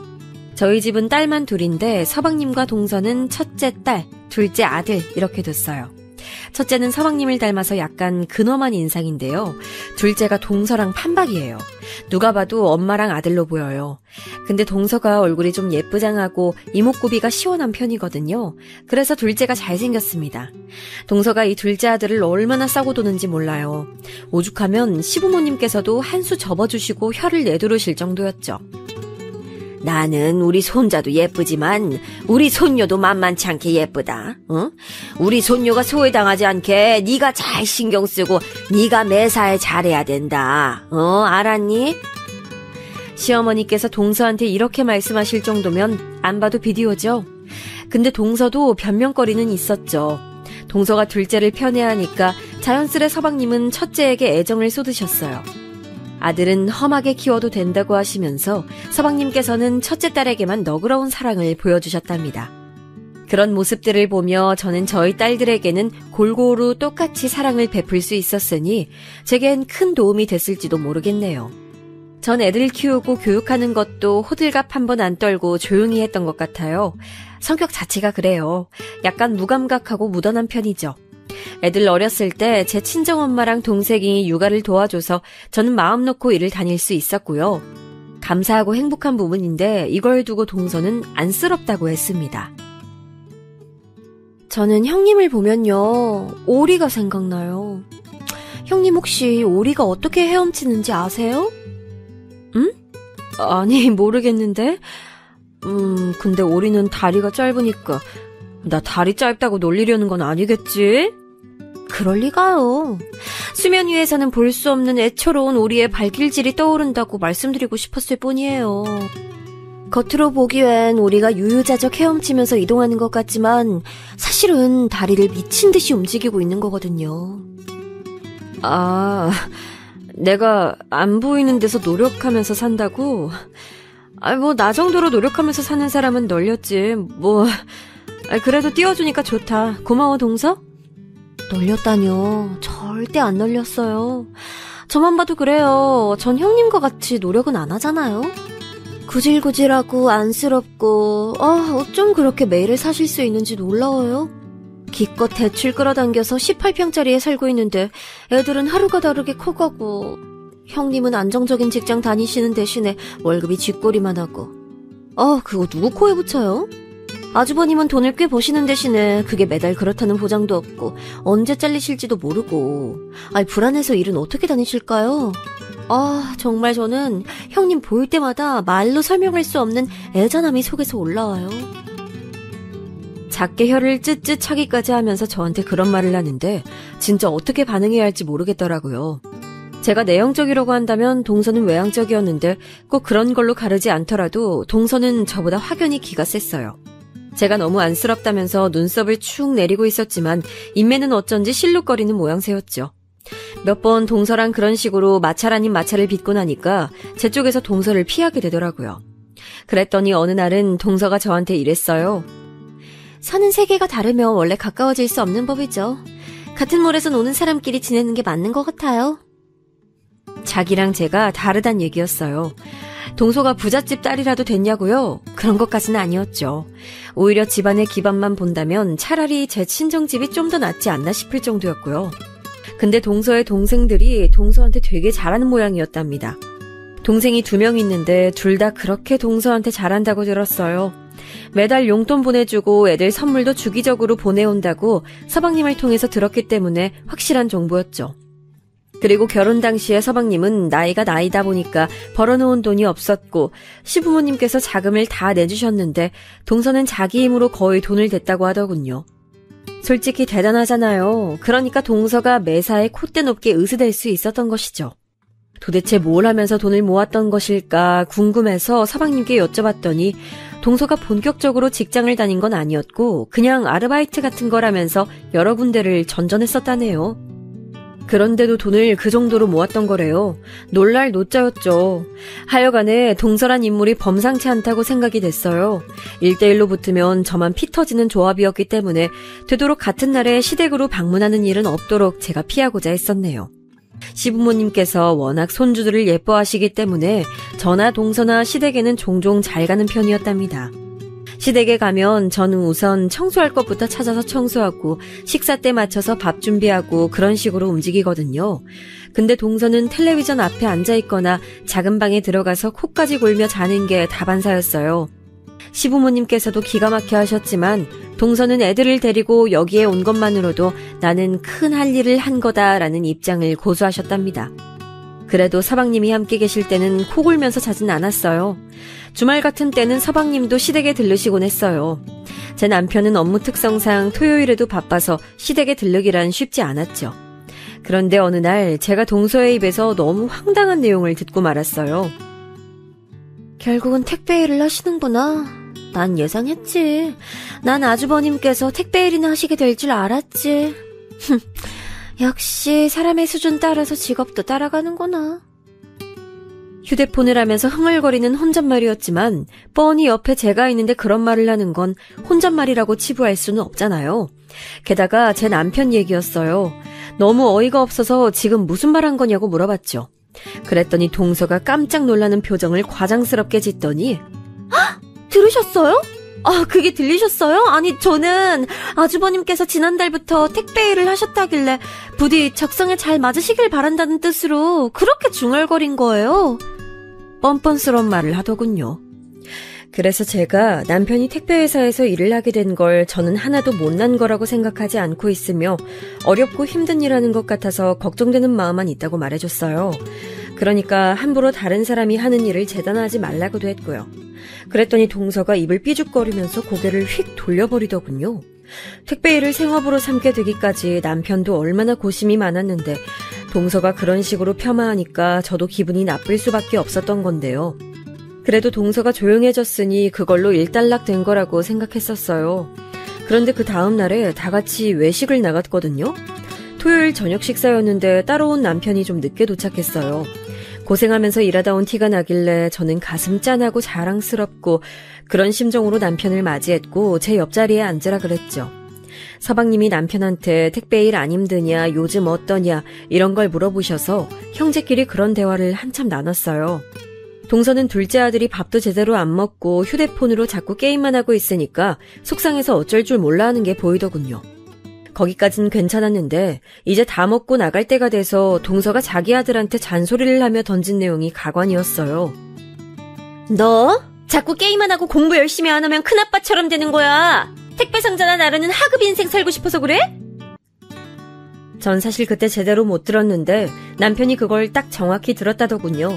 어쩐지 식당을 나서는데 남편의 표정이 너무 어두웠어요.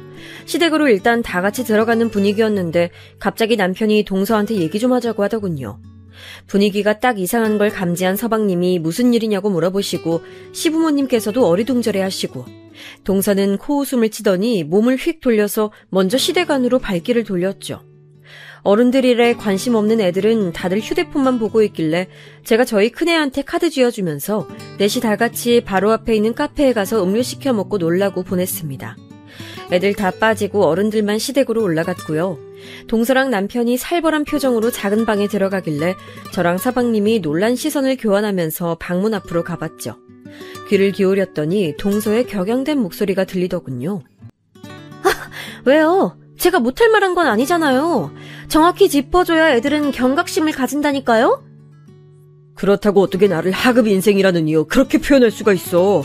자식 교육에도 그게 안 좋은 거 아니야? 참나.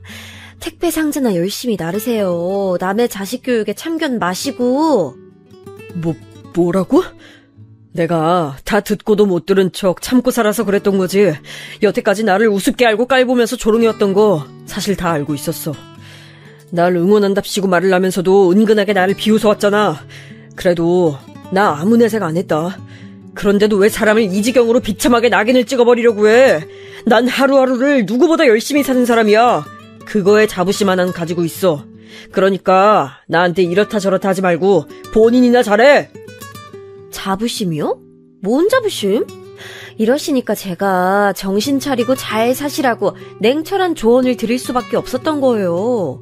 아니 솔직히요. 중소기업이라고 하기에도 민망한 소기업 회사 전전하시고 일용직 뛰시고 그러다가 택배 일 하시는 거 아니 너무 초라한 행적이라고 생각하지 않으세요? 저한테 당당하게 따지실 입장은 아닌 것 같아요. 따질 입장이 아니라고? 글쎄 청량리 588 출신이 할 소리는 아닌 것 같은데 나한테 그런 말 들어놓기 전에 본인 과거부터 돌아봐야 하지 않겠어? 청량리 588을 잊은 거야? 남편의 외침과 동시에 방문이 열렸어요. 제가 열었는지 서방님이 열었는지 정확히 알지도 못하네요. 분명한 건 그 문을 열고자 한 생각이 동시에 일어났던 거겠죠. 남편의 깜짝 놀란 얼굴에는 아차 하는 기색이 어려 있었고 경악으로 가득 찬 동서는 양손으로 입을 틀어막은 모습이었어요. 지금 이게 다 무슨 소리야? 청량리 588이라고? 잠깐만. 지금 머릿속에서 정리가 안 되는데.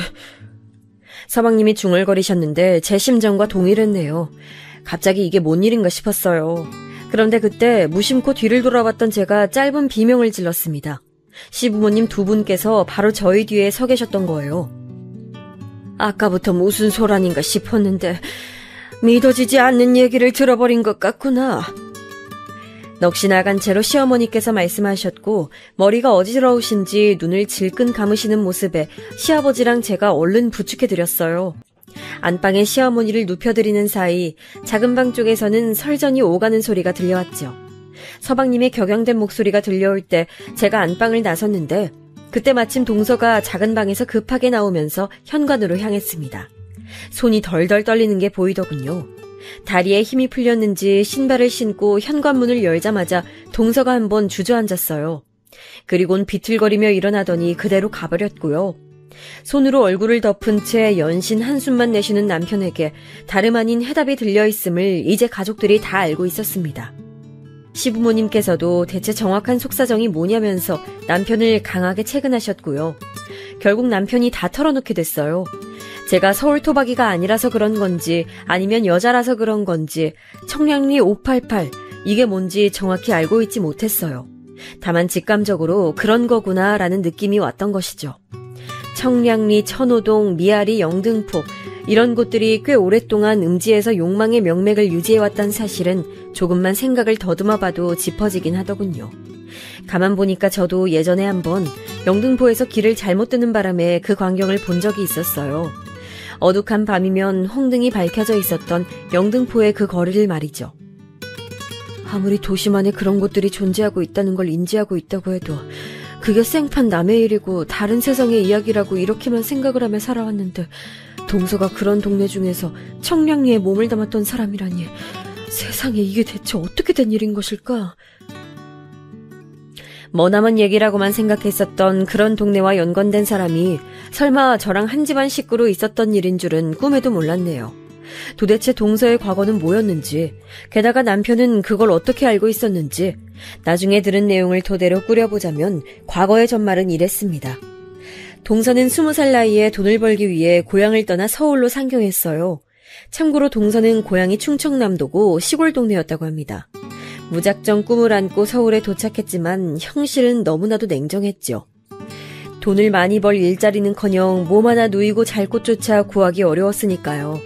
그런데다가 동서에게 상경을 권유하며 달콤한 말들을 건넸었던 지인들이 막상 서울에서 마주치자 낯빛을 바꿨던 거예요.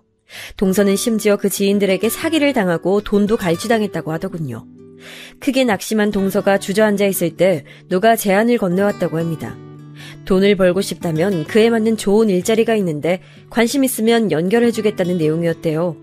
좌절하고 있었던 동서는 홀린 듯이 그 제안을 덥석 받아버렸고 어떤 동네로 먼저 흘러들어가서 지내다가 시간이 조금 흐른 뒤에 거처를 청량리로 옮겼었다고 합니다. 일명 청량리 588로 불리는 그 구역으로 말이에요. 동서는 자기 위로 언니가 하나 아래로 남동생 둘이 있는 사남매 집안인데요. 집안의 장녀인 동서의 언니는 웬 남자한테 코가 잘못 꿰어서 일찍 시집 갔다가 죽도록 시집살이 당하고 온갖 고생 다한 사람이라고 합니다. 바람 피우는 남편, 며느리 쥐잡듯이 하는 시어머니, 집안의 왕인 시아버지, 성질 더럽고 포악한 시누이들. 그런 시댁 식구들에게 둘러싸여 노예처럼 지내면서 눈물 마를 날이 없었다고 해요. 심지어는 결혼 2년 만에 도망을 쳤다가 걸렸고 시누이들에게 얻어터진 경험도 있다고 하더군요. 그런 마당이니 장녀가 어떻게 집을 도와줄 수 있었겠어요. 당시에는 자기 언니의 사정을 속속들이 알 수 없었던 동서는 그저 남자 만나서 야반도주한 언니에 대한 배신감으로 불타올라서 자기라도 돈을 벌어야겠다는 일념하에 서울로 상경했던 것이고요. 처음엔 망설임이 따랐지만 수중에 돈을 쥐어본 순간 동서는 돌변했대요. 청량리 588에서 돈벌이를 계속 해나가기로 결심했던 것이죠.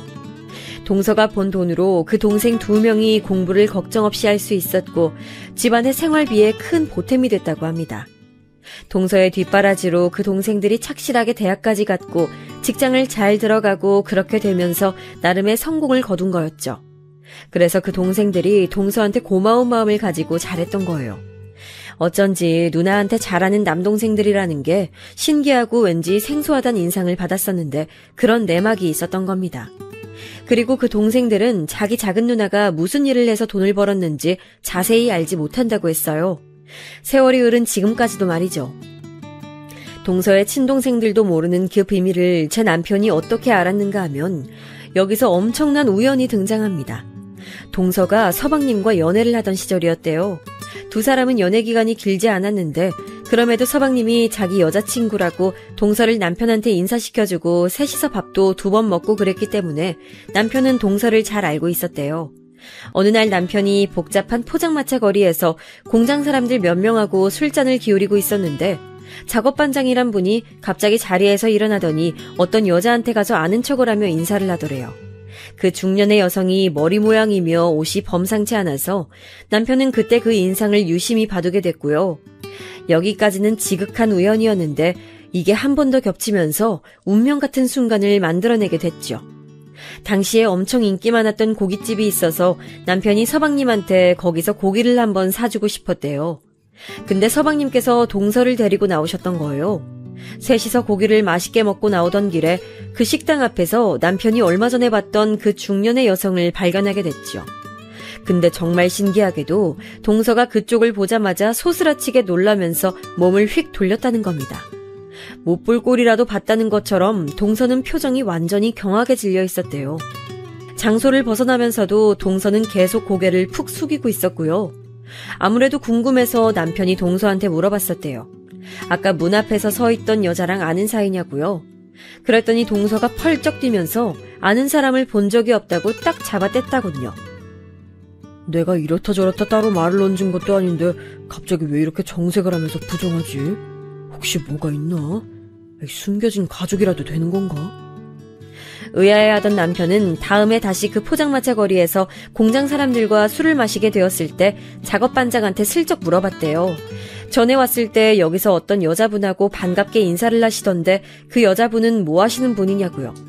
사실 그렇게 물어볼 때까지만 해도 남편은 별로 진지한 생각을 가지고 있진 않았었대요. 그냥 일상에서 가질 수 있는 얄팍한 호기심 정도였다더군요. 그런데 작업반장이 술 취한 목소리로 엄청난 대답을 해준 겁니다.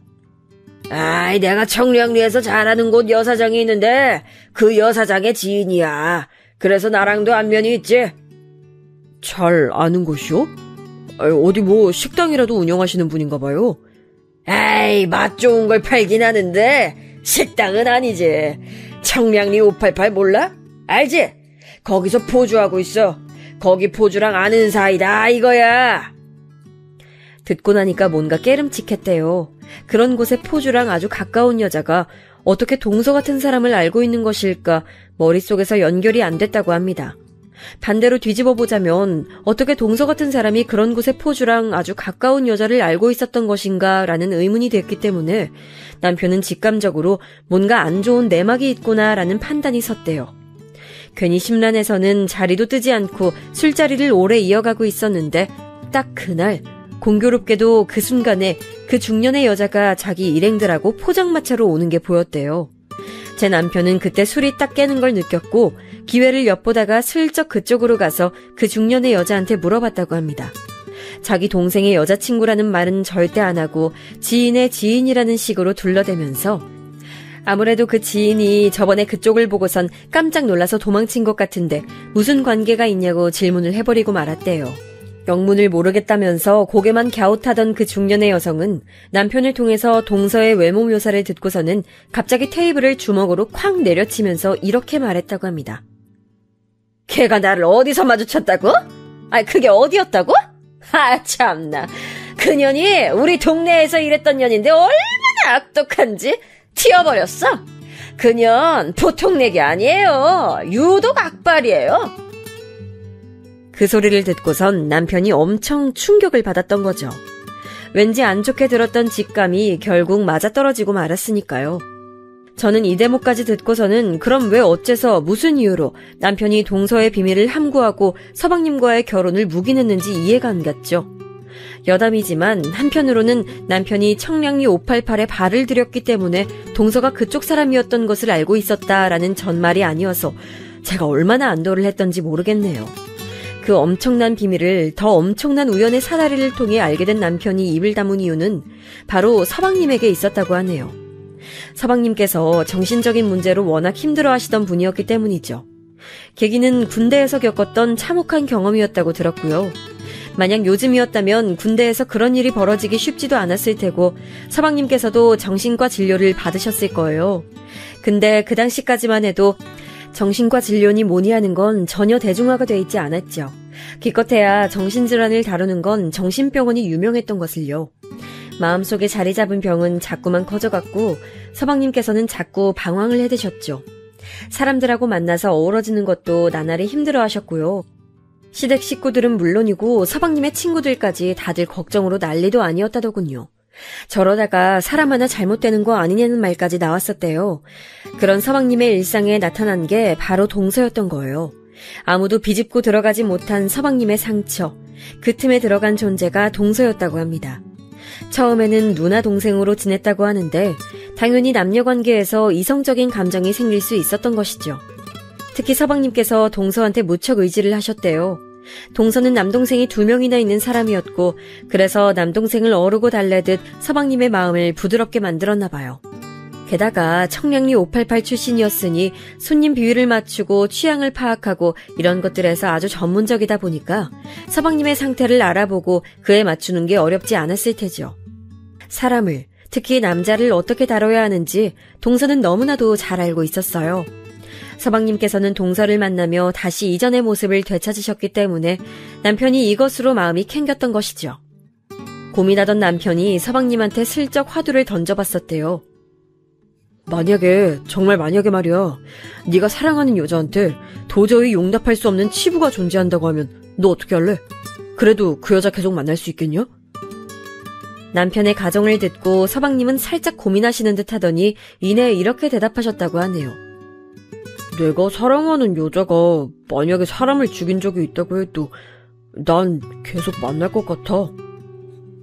그 대답을 듣고서는 남편이 결단을 내렸던 거라고 하네요. 입을 다물기로 말이에요. 집안의 평화 그리고 남동생의 행복을 위해서라도 비밀을 밝히지 않기로 했죠.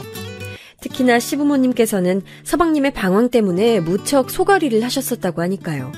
서방님이 점차 본래의 모습으로 돌아오는 것에 시부모님께서 엄청나게 좋아하셨대요. 동서 쪽이 나이가 많든 말든 그런 거 개의치 않고 그래서 결혼도 허락하신 거였고요. 서방님께서는 특별히 뛰어난 영역은 없지만 사람 자체가 되게 진중한 느낌이고 인상부터가 어디에 한눈 안 팔게 생기셨어요. 동서는 청량리 588에서 있었던 동안에 묘하게도 남자 불신 같은 게 좀 생겼었대요. 남자들이란 여자친구가 있어도 이런 데를 오고 아내가 있어도 이런 데를 오는구나 하는 이런 생각이 자꾸만 동서의 머릿속에 있었던 것이죠. 그런데 청량리 588을 벗어나자마자 만난 서방님이란 인연에 동서의 눈이 번쩍 떠졌던 거예요. 첫 만남에 이 사람은 다른 남자들이랑 다르구나 하는 걸 느꼈다고 하네요. 서방님의 내면에 깃든 상처가 깊어 보이길래 그걸 또 보듬어주고 싶은 마음을 품다 보니까 모성애 같은 게 생겨서 점점 서방님한테 애틋해졌대요. 남동생 2명이 있어서 그런지 서방님을 보면 꼭 돌봐줘야 할 대상처럼 느껴지기도 했다고 해요.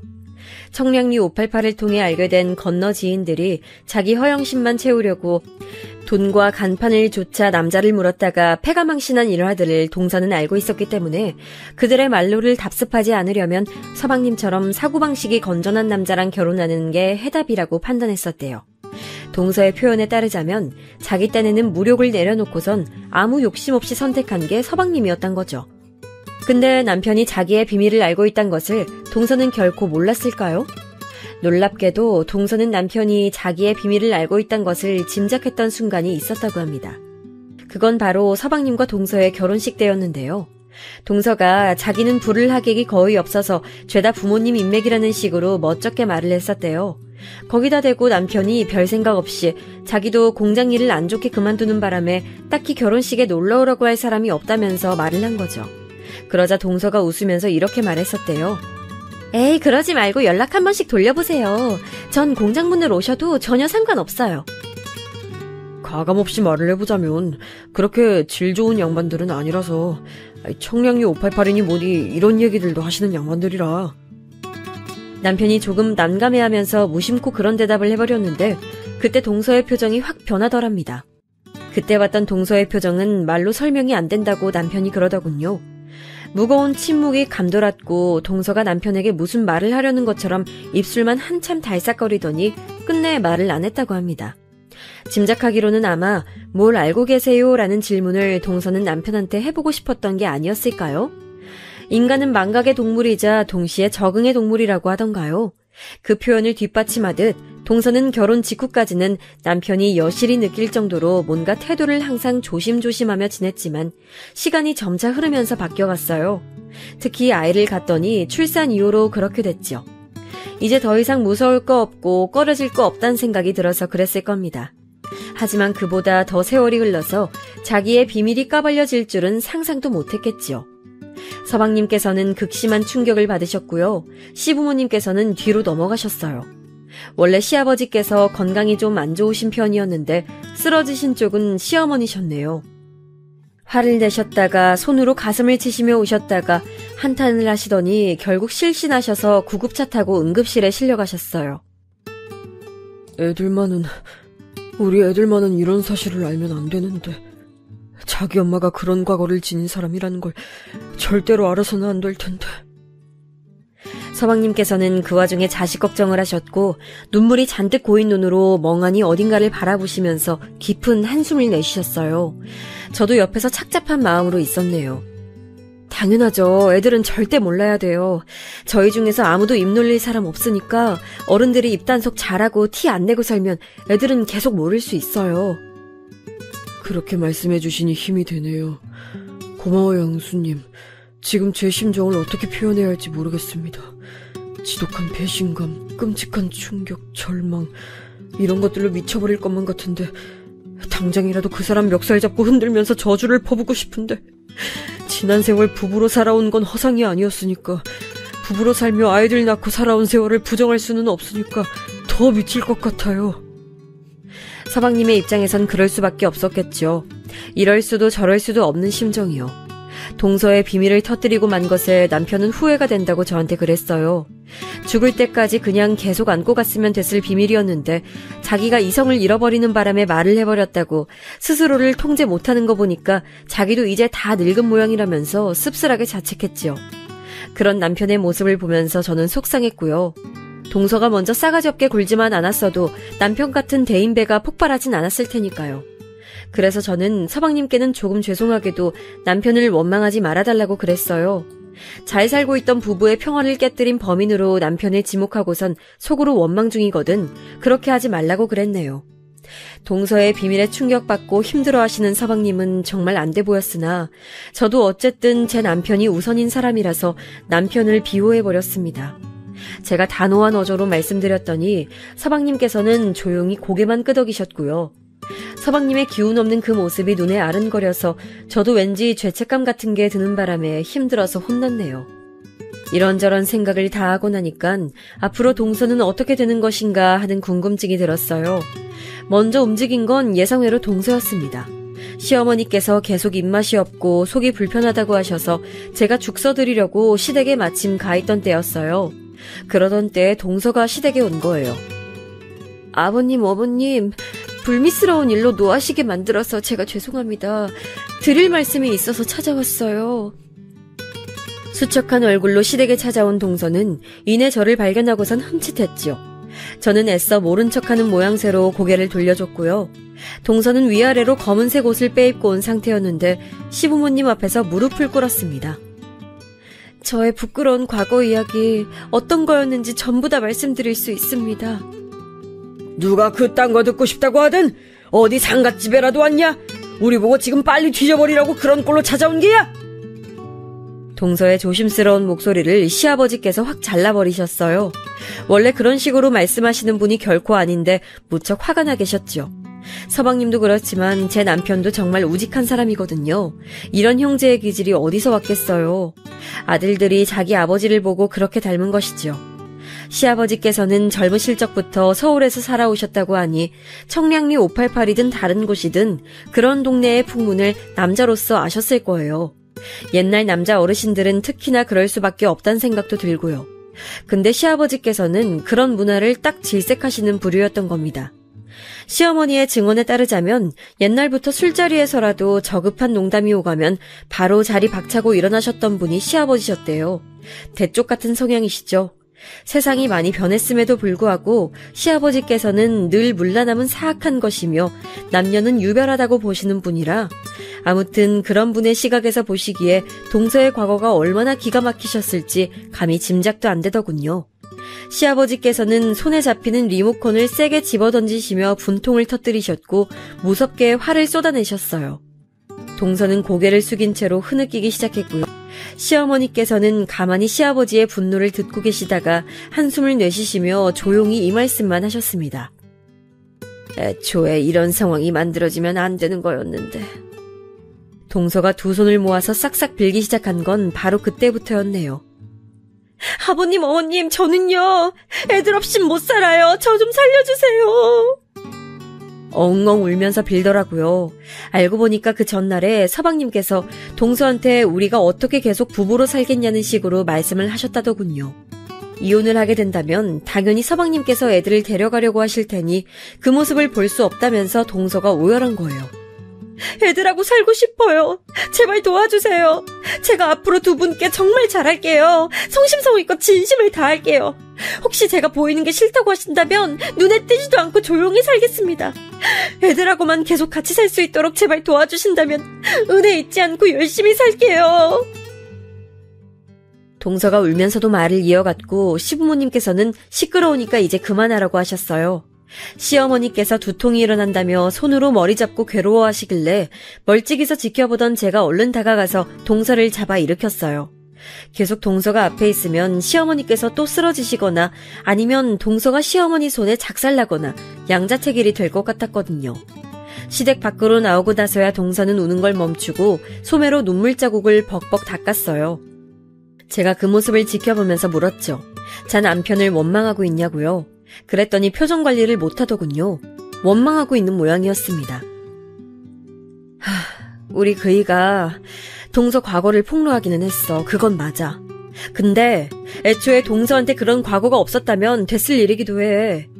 괜히 애먼 사람한테 원망의 화살 돌리면서 저주 퍼붓지 마. 자기 무덤 스스로 판 건 동서 본인이잖아. 택배 일이든 뭐든 닥치는 대로 다 하면서 열심히 사는 사람 깎아내리고 조롱했지. 그건 모독이었어. 그렇게 하지만 않았어도 동서는 더 오래오래 과거의 비밀을 지킬 수 있었을 텐데 난 솔직히 말해서 자업자득이라고 생각해. 제가 차분히 말했더니 동서가 입술만 깨물 뿐 아무 반론도 못하더군요. 그러더니 제가 없을 때 남편한테 따로 찾아가서 동서가 사과를 냈어요. 경우 없이 굴어서 죄송했다고 반성하고 있다면서 남편한테 허리를 숙이며 사죄 인사를 했다고 하네요.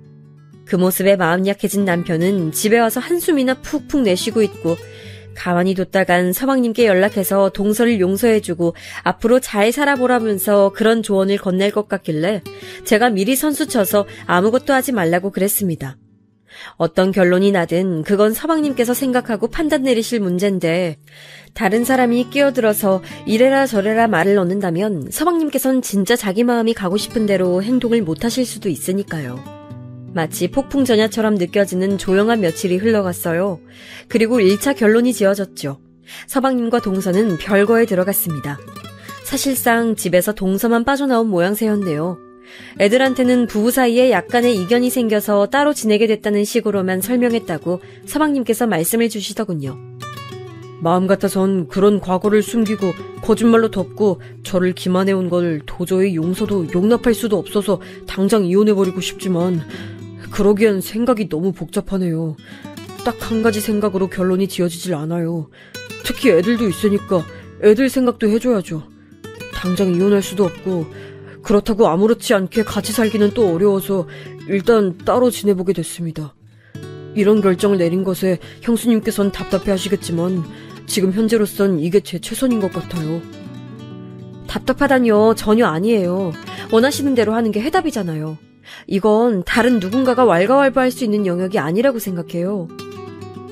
저는 서방님의 입장에 서서 생각을 하고 그렇게 말씀드린 거였지만 시부모님께서는 달랐나 봐요. 따로 사는 건 당연한 거고 어떻게든 이혼을 하는 방향으로 가야 한다면서 서방님을 따끔하게 질책하셨다고 합니다. 부모가 이혼해도 자식들은 멀쩡히 크게 돼 있으니 애들 걱정돼서 이혼을 못하는 일은 없어야 한다는 말씀을 강력하게 주장하셨다고 하네요. 거의 모든 엄마들이 그렇겠지만 동서가 자기 애들을 끔찍히 생각하는 사람이라 애들을 안 잃을 수만 있다면 자기가 혼자 나가 사는 별거 생활쯤은 감내할 수 있다고 여긴 모양이더라고요. 동서의 충격적인 과거 행적이나 제 남편에게 함부로 굴었던 것을 제가 절대 옹호하려는 건 아니지만 같은 엄마라는 입장에서는 뭔가 짠한 게 있긴 하더군요. 형님, 돌이켜보니까 제가 형님한테도 시건방지게 군 부분들이 정말 많았네요. 죄송하다는 말씀 재차 드리고 싶어요. 저는 다시 우리 식구들 사는 집으로 돌아가서 다 같이 살 수 있도록 열심히 해볼 생각이에요. 과거는 바꿀 수 없지만 미래는 새로 만들어가는 거니까요. 저랑 통화했을 때 동서가 나름 담담하고 당차게 그런 말을 했었는데 왠지 숨소리가 조금 떨리는 것 같더라고요. 다음에 잠깐 얼굴 볼 일이 있어서 마주쳤을 때는 낯빛이 너무 어두워져 있어서 제가 화들짝 놀랐고요. 아무튼 간에 모든 사람이 각자의 역사를 써내려가며 살아가는 존재라곤 하지만 설마하니 동서 같은 과거를 지닌 사람이 한 집안 식구로 있을 줄은 몰랐네요. 게다가 제 남편이 동서의 과거를 알고 있었다는 것도 황당했고요. 이래서 사연 없는 사람은 없다고 하는 걸까요? 앞으로 어떻게 될진 모르겠어요. 시부모님께서는 여전히 동서를 용납할 수 없다는 입장을 고수하고 계시고요. 동서는 아직 별거 생활을 끝마치지 못한 상태랍니다. 사는 게 좀 바빠져서 저나 남편이나 서방님하고 동서한테 먼저 연락을 못 해봤는데 애들은 어떻게 지내고 있나 궁금하기도 한지라 나를 잡고 얘기 한번 나눠봐야겠어요. 저희 집안 얘기를 들어주신 분들 모두 감사드려요. 매사 좋은 일들만 일상에 가득하시길 바랍니다.